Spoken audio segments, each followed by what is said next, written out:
जय माता जी।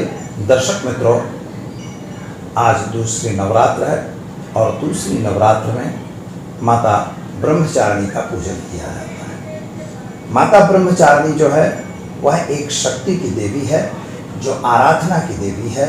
ब्रह्म का अर्थ होता है कि ज्ञान, और ज्ञान के साथ तप। ब्रह्म का अर्थ होता है ज्ञान और तप, और चारिणी का अर्थ होता है चरित्र, जो उसका पालन करती है अथवा आचरण करते हैं वो। तो धर्म का और ज्ञान का पालन करिए, आचरण करिए और तपस्या करिए। ब्रह्मचारिणी स्वरूप दूसरा है, जो आपकी वास्तव में आराधना बताता है, तपस्या करने की प्रवृत्ति बताता है। आपको अगर कोई चीज़ की प्राप्ति करनी है, ज्ञान की प्राप्ति करनी है, ध्यान की प्राप्ति करनी है और अपने इष्ट की प्राप्ति करनी है, तो आपको उसके लिए तपस्या करनी पड़ेगी। शैलपुत्री थी, हमने देखा मणिपुर चक्र में, मतलब मूलाधार चक्र में उनकी प्रयोक्ति हुई, और वहाँ पर से हमारे पास ये जो स्थिति तो शुरू हुई, लेकिन हमें जानना कुछ था।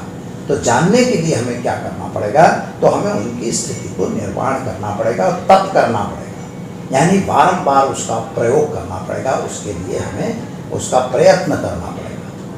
तप का अर्थ यह भी है कि प्रयत्न, बारंबार प्रयत्न। आप किसी भी कार्य को अगर ले लेंगे मित्रों, तो उसके लिए आपको मेहनत तो करनी है।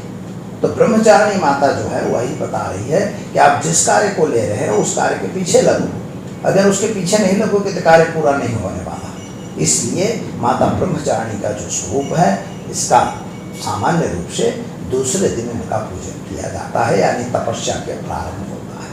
तपस्या आपको करनी पड़ेगी और उसका आचरण करना पड़ेगा, इसीलिए उसका नाम ब्रह्मचारिणी रखा गया है। या देवी सर्वभूतेषु माँ ब्रह्मचारिणी रूपेण संस्थिता, नमस्तस्यै नमस्तस्यै नमस्तस्यै नमो नमः। माँ ब्रह्मचारिणी को प्रणाम करके और बताना चाहेंगे आपको कि ये जो माता हैं यह अपनी सिद्धि की माता है। सिद्धि की तरफ अगर पहली लाइन चढ़नी है तो आपको तपस्या करनी है।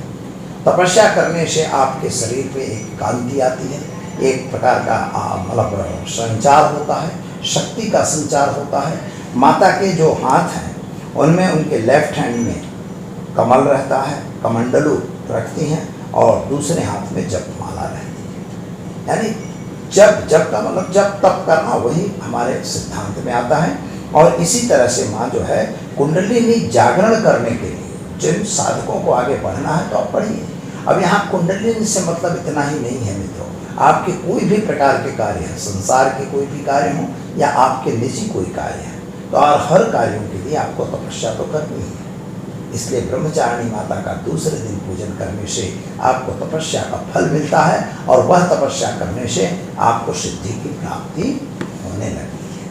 इसलिए अगर सिद्धि प्राप्त करनी है तो तपस्या जरूरी है। उपाय के तौर पर आज के दिन आपको माता जो शैलपुत्री हैं, और शैलपुत्री को हमने बताया, अब ब्रह्मचारिणी आई, क्योंकि जब आपने उस समय शैलपुत्री का मतलब था बिल्कुल मतलब वो अज्ञान, और वो अज्ञानता से आपको ज्ञान की तरफ जाना है, आपको अब उपासना की तरफ जाना है। तो धीरे धीरे आप उपासित हो रहे हैं। पहले आप अज्ञानी थे, अज्ञानी के बाद अब आप उपासना की तरफ बढ़ रहे हैं। यह बढ़ने के लिए दूसरी माता का पूजन करना जरूरी है।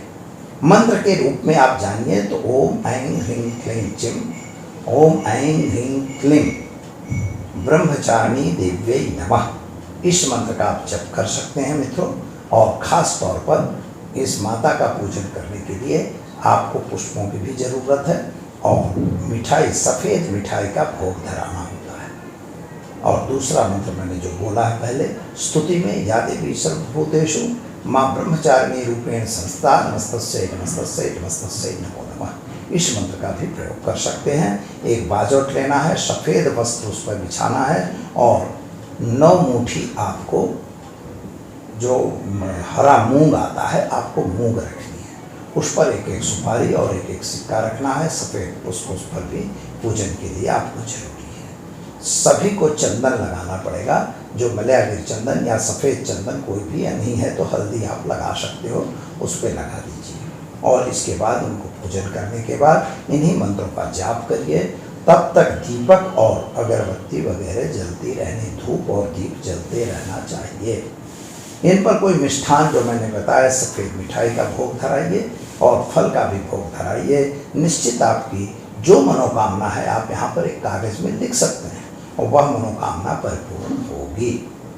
इस तरह से आप माँ जो ब्रह्मचारिणी हैं उनका आराधना कर सकते हैं और उस आराधना से आप अपनी इच्छाओं को परिपूर्ण कर सकते हैं। मित्रों, यह वीडियो कैसा लगा आप उसे लाइक शेयर कमेंट करना बिल्कुल न भूलिए और आपके अगर कोई सवाल है तो हमारे नीचे के फ़ोन नंबर पर ज़रूर संपर्क कर सकते हैं। और ख़ास तौर पर आज के दिन आपको अगर चैनल पहली बार जुड़ रहे हैं तो उसे सब्सक्राइब करना बिल्कुल न भूलिए। दीजिए आचार्य दुर्गा प्रसाद शास्त्री को इजाज़त। माँ ब्रह्मचारिणी आपको अनुकंपा, आप पर अनुकंपा बनाए रहे, यही आशा के साथ। जय माता।